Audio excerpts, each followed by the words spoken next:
Questions, comments, concerns? Adam's here for it.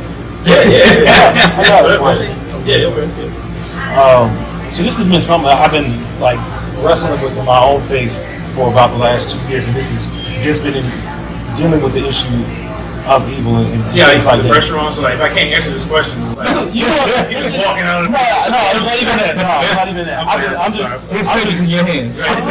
No, it's all in God's hands. I'm asking this question just to kind of get your thoughts on this, because it's something I've wrestled with for a while. Sure. When you see in God's word Him saying, "That which a man, God is not mocked. That which a man sows, so shall he also reap." But you look at maybe like history or something like that, and there's all these times where I'll say a good example for me is America, right? The evils that America has done, it has not paid a fraction of that cost or anything like that. So if God judges nations, and we see that the Old Testament is replete with God's judgments of nations, how do we wrestle with, and we know that we've been on this continent for, like, Africans have been on this continent for 399 years, since 1619. I think that is right. 1619. Yeah, in Jamestown. How do we wrestle with all of that in the context of reaping what you sow, both on a personal level and on a national, like in the group level? That's what I've been kind of trying to understand. That makes sense. So I want to answer that in two ways. The first way is more of a side thought.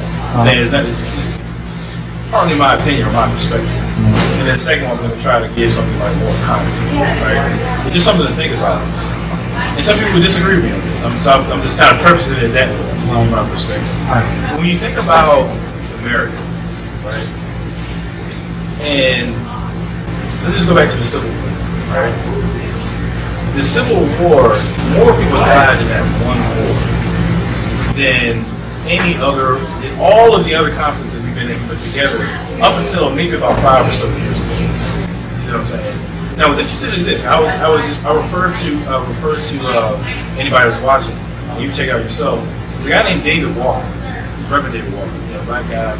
And so back in, I want to say, 1820s, maybe 1830s, he was in the North. He was in Boston, right? And he wrote what's called David Walker's Appeal.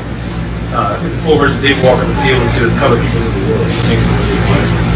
If somebody wants to look it up. Now, David Walker's Appeal, he says something very interesting. He says that because of the sin of racism, it was very interesting. He said the sin of racism. He's talking about slavery, but he was very specific about that. Maybe we get into that as to why he said it. He said because of the sin of racism, it's not going to be necessarily Africans rising up and defeating and throwing out oppressors. It's actually going to be them doing each other in. I'm putting that in mind. Splitting and doing each other in. It's very interesting because he says it's about 30 years before the Civil War. And it's almost kind of prophetic. Very interesting. Abraham Lincoln said something very similar. I'm saying maybe just before the Civil War popped off. That ranks close to the events. But he talks about that as well. How like this is like a national sin. And there was more of awareness of like the biblical worldview back then. So he puts it in biblical terms like as a national sin, we're not going to get away with it. It's just not going to happen. Thomas Jefferson, the same thing. He was right there at the founding of America. He said, and I wish I could get the quote right. He talks about how he says, when I think about the fact that God is just, I shudder to think about what might be in store for us.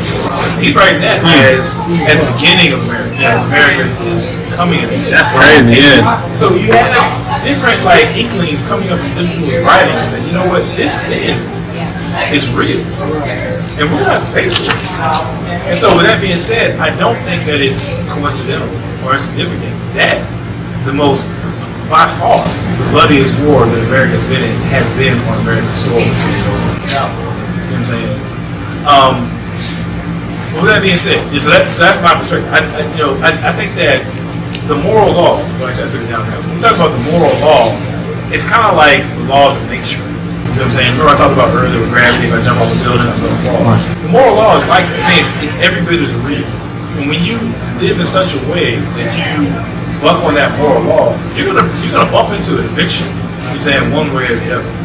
And I think that, from my perspective, I think the Civil War would be an example of this. So that's one part. The second part would be, it is true that we reap what we sow. Very true. The question is when.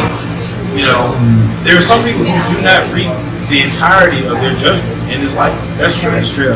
There are slave masters who lived their whole life and they just did it big as slave masters.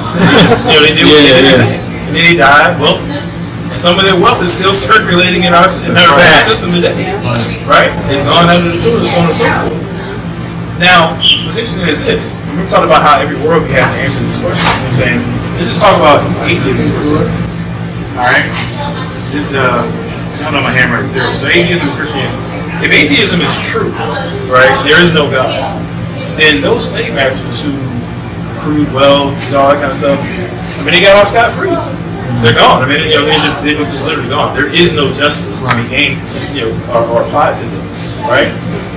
On the other hand, if there is a God, saying as Christianity would suggest, then nobody gets away with it. Saying like ever, nobody gets away with it. There's only one way that you get away with it, and that's through the shed blood of Jesus. You know what I'm saying? Yeah. Now that gets to another issue. I'm saying which maybe we'll tackle next time. But the whole point is this: under atheism, there is no hope for justice, eternal justice. At least in some cases.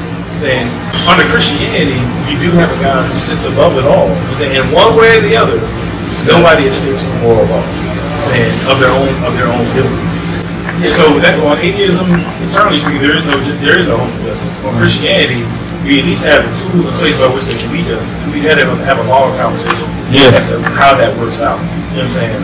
Between the combination of, working together between justice and mercy. You know what I'm saying? We have to talk about how that works out. But in any case, atheism, we don't have it. So.